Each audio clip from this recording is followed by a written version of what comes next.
जैसा कि आप सभी लोग जानते होंगे, मैंने अपने YouTube चैनल पे कई सारी बैंकों से, कई सारे एप्लीकेशन से पर्सनल लोन लेकर के आप लोगों को दिखाया हुआ है।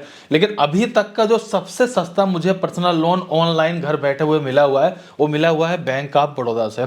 अब काफ़ी लोग कहेंगे भाई बैंक से, वो भी सरकारी बैंक से लोन इतनी आसानी से, वो भी कम इंटरेस्ट पे कैसे मिल सकता है। तो इस वीडियो के अंदर मैं सारा कुछ आपको बिल्कुल लाइव करके दिखाऊंगा। हालांकि 1.5 लाख रुपए का लिमिट का अप्रूवल था, जिसमें से 1 लाख रुपए मैंने अपने बैंक अकाउंट ट्रांसफर किया था। सिर्फ कुछ ही घंटे, मतलब कुछ घंटे क्या, करीब 1 घंटा 10 मिनट के अंदर मेरे अकाउंट में पैसा आ चुका था।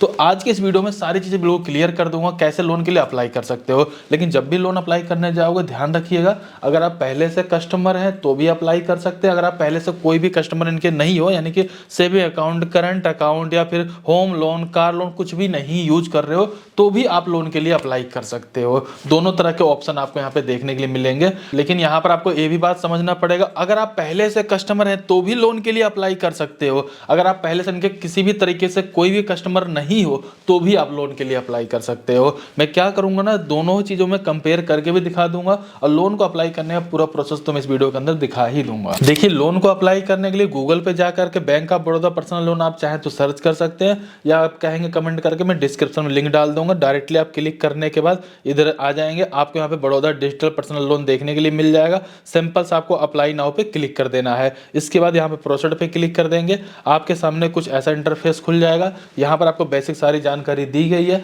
लेकिन सबसे पहले चीज हम ये देखेंगे, अगर हम पहले से कस्टमर हैं तो, और हम पहले से कस्टमर नहीं है तो दोनों में डिफरेंस क्या है। अगर आप पहले से कस्टमर हैं तो मोस्टली चांसेस है प्री अप्रूव्ड बेसिस पे आपको पर्सनल लोन प्रोवाइड करवाया जाता है, जिसमें होता क्या है कि आपको कम से कम डिटेल डाल करके लोन दे दिया जाता है। लेकिन ध्यान रखिए, उसमें एक छोटा सा नुकसान भी होता है, आपको जो लोन की लिमिट मिलती है वो कम मिलती है, जिसमें कि देखें 50,000 रुपए से लेकर 5 लाख के तक की मिल सकती है। वहीं अगर आप पहले से कोई कस्टमर नहीं होते, उस कंडीशन में आप 50,000 रुपए से लेकर के अपनी एलिजिबिलिटी के अकॉर्डिंग 10 लाख रुपए तक का भी लोन ले सकते हो।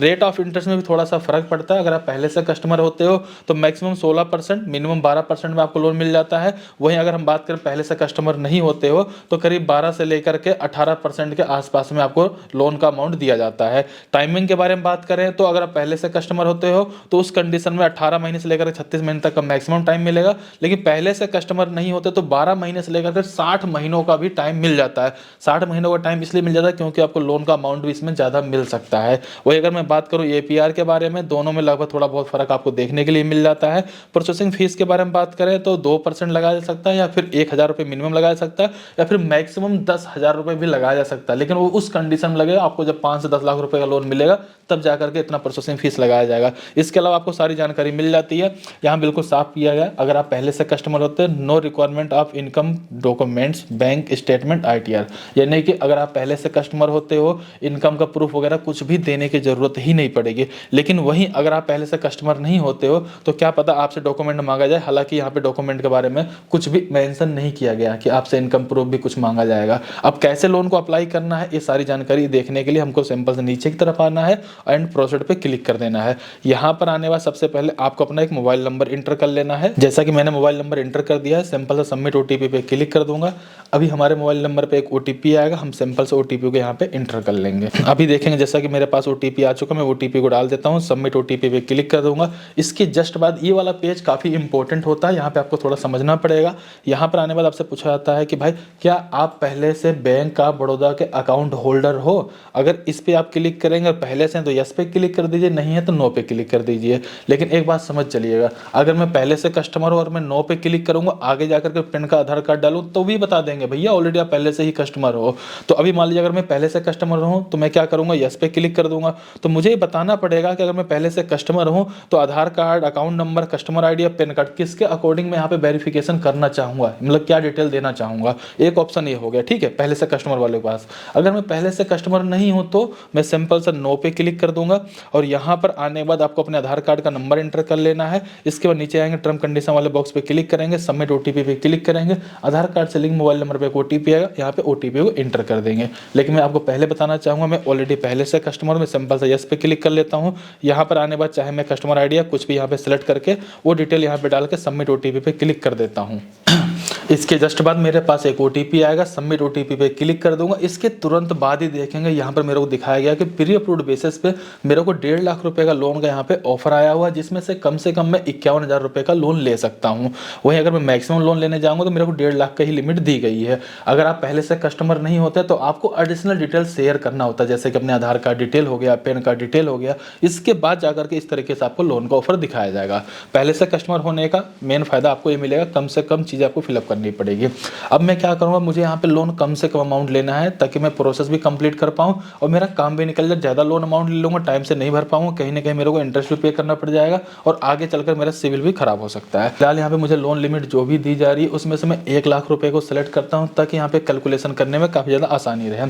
अब मैं अगर 1 लाख रुपए यहाँ पे सेलेक्ट कर लेता हूँ, मेरे को यहाँ पे 36 महीने तक का टाइम भी दिया जाता है। मैं सिंपल से उसको सेलेक्ट कर लेता हूँ, नीचे की तरफ आता हूँ। यहाँ पे लोन लेने का क्या पर्पज़ है आप इसको यहाँ पे सेलेक्ट कर लेंगे। अब आपसे पूछा जाता है क्या आप इस लोन के लिए कोई इंश्योरेंस लेना चाहते हैं। अगर आप यस पे क्लिक करेंगे तो आपको एडिशनल कुछ ना कुछ अमाउंट पे करना पड़ेगा। फिलहाल इसको मैं नो पे रहने देता हूँ। रेट ऑफ इंटरेस्ट के बारे में बात करूँ, मात्र यहाँ पे 14% के अंदर यानी 13.9% मुझे यहाँ पे लोन दिया जा रहा है। प्रोसेसिंग फीस सिर्फ 2,000 रुपये लगाई जा रही है। स्टम्प ड्यूटी 325 रुपये लगाई जा रही है। जो GST लगाई जा रही है 360 रुपये लगाई जा रही है। जो लोन की हर महीने की EMI आएगी 3,413 रुपये आएगी। जो 1 लाख रुपये का लोन अमाउंट है, प्रोसेसिंग फीस काटने के बाद 97,315 रुपये मेरे बैंक अकाउंट में ट्रांसफर किए जाएंगे। अगर मेरे को सारी चीज़ें सही लगती है, नीचे आएंगे टर्म कंडीशन वाले दोनों बॉक्सों पे क्लिक कर देंगे। इसके बाद सिंपल सा सबमिट पे क्लिक कर देंगे। लेकिन कहीं ना कहीं एक सवाल बनता है, अगर मैं इस लोन अमाउंट को लेता हूँ तो ये लोन मेरे को एक्चुअल में 36 महीनों में कितना महंगा पड़ेगा। तो इसका हम एक बार कैलकुलेशन कर लेते हैं।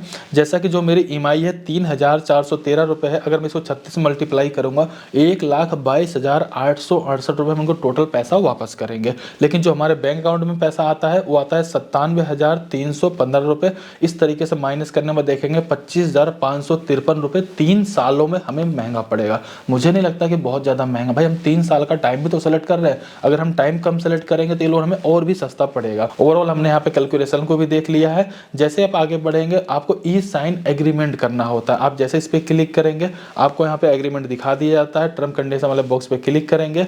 E-साइन एग्रीमेंट करने के लिए आपको 3 तरह का ऑप्शन देखने के लिए मिल जाएगा। पहला OTP, दूसरा बायोमेट्रिक, तीसरा ई-टोकन का। नीचे वाले अगर दोनों ऑप्शन आप सेलेक्ट कर, अगर आपका ई-सिग्नेचर कंप्लीट नहीं हो पाता तो उस कंडीशन में आपको ब्रांच भी विजिट करना पड़ सकता है। सबसे बेस्ट तरीका रहेगा OTP बेस्ट E-साइन पे आपको क्लिक कर देना है। इसमें से सबसे सही रहेगा OTP बेस्ट E-साइन। आपको इस पे क्लिक कर देना है, अपने आधार कार्ड का नंबर यहाँ पे इंटर कर देना है। आपके आधार कार्ड से लिंक मोबाइल नंबर पे एक OTP आएगा, OTP डालेंगे। E-साइन कॉन्ट्रैक्ट एग्रीमेंट आपके सामने आ जाएगा, आप इसको रीड करेंगे। इसके बाद एक OTP फाइनल सबमिट करेंगे, जस्ट आपका लोन यहाँ पे अप्लाई हो जाएगा। लोन अप्लाई होने के तुरंत बाद देखेंगे आपके अकाउंट डिटेल भी आ जाएगा, रेफरेंस डिटेल भी आ जाएगा, लोन अमाउंट भी आ जाएगा। इस तरीके से पूरी जानकारी आपके सामने खुल करके आ जाएगी। कहीं ना कहीं एक सबसे बड़ा सवाल बनना चाहिए कि अमर भाई किसी भी तरीके से आपने बैंक की डिटेल तो दिया ही नहीं, लोन अमाउंट आपके अकाउंट में कैसे आया। जब हमने स्टार्टिंग में यस सेलेक्ट करके अपने अकाउंट का वेरिफिकेशन कर लिया था, चाहे वो कस्टमर ID या पैन कार्ड या आधार कार्ड या फिर बैंक अकाउंट की डिटेल को डाल करके, तो हमें यहाँ पे अकाउंट डिटेल देने की ज़रूरत ही नहीं है। ना हमें यहाँ पे KYC करने की ज़रूरत है, ना कोई इनकम का प्रूफ देने की ज़रूरत है। डायरेक्टली हमारा सारा कुछ उसी के बिहाफ पे हो चुका, उसी के बिहाफ पे हमें लोन का यहाँ पे ऑफर दिया गया था। लेकिन अब कहीं ना कहीं एक सवाल बनता है, अगर मैं पहले से कस्टमर नहीं हूँ तो उस कंडीशन में क्या होना चाहिए। उस कंडीशन में आपको अपनी KYC वगैरह कंप्लीट करनी होती है। आपका सिविल अगर अच्छा होता है तो आपके सिविल के बिहाफ पे भी लोन का ऑफर दे दिया जाता है, जिसमें आपसे इनकम प्रूफ की डिमांड नहीं की जाती है। लेकिन अगर आपका सिविल सही नहीं होता है तो उस कंडीशन में आपके बैंक की स्टेटमेंट ली जाती है, ताकि उस स्टेटमेंट में देखा जा सके आपके ट्रांजैक्शन किस तरीके की है, या फिर आपसे सैलरी स्लिप या ITR की भी रिक्वायरमेंट की जा सकती है। अगर मैं थोड़ी सी एलिजिबिलिटी के बारे में बात करूं तो आपकी एज कम से कम 21 साल की तो होनी चाहिए। और आप में से काफी लोग ऐसा भी सोचते हैं भाई बैंक तो लोन देती ही नहीं है, तो आपका सोचना बिल्कुल गलत है। बैंक की सबसे ज्यादा कमाई क्रेडिट कार्ड और लोन से होती है। लेकिन जब भी क्रेडिट कार्ड या लोन देना होता है तो पहले एलिजिबिलिटी को जरूर चेक किया जाता है कि आप भाई पैसे को वापस कर पाओगे या नहीं कर पाओगे, या फिर आप कितना पैसा वापस कर सकते हो, उसके हिसाब से ही आपको लोन की लिमिट दी जाती है। तो आप एक बार ट्राई करके जरूर देखिएगा। मेरे को लगता है कि आपको यहाँ पे सस्ता भी लोन मिल जाता है, ज़्यादा समय के लिए मिल जाता है। हाँ, और अगर आप पहले से कस्टमर, तो आप में से शायद हो सकता है काफ़ी लोगों को पता ही नहीं होता कि भाई बैंक ऑफ बड़ौदा से आप किस तरीके से लोन के लिए अप्लाई कर पाओगे। तो मैंने आपको बता दिया, अगर आप पहले से कस्टमर वहाँ पे सेलेक्ट करके डिटेल डाल करके इस तरीके से आप यहाँ पे चेक कर पाएंगे।